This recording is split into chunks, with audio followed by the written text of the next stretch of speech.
You ask Tiger to solve. This deals with linear equations with one unknown.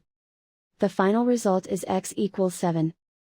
Let's solve it step by step.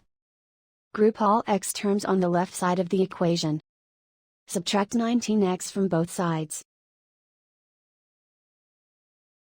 Group like terms. Simplify the arithmetic. Group like terms. Simplify the arithmetic. Group all constants on the right side of the equation. Subtract 45 from both sides. Simplify the arithmetic.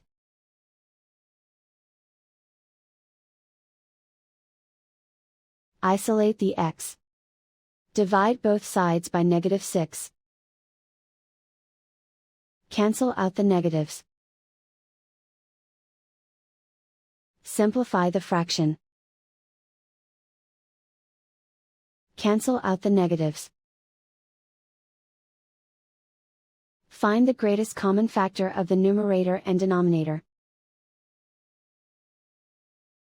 Factor out and cancel the greatest common factor.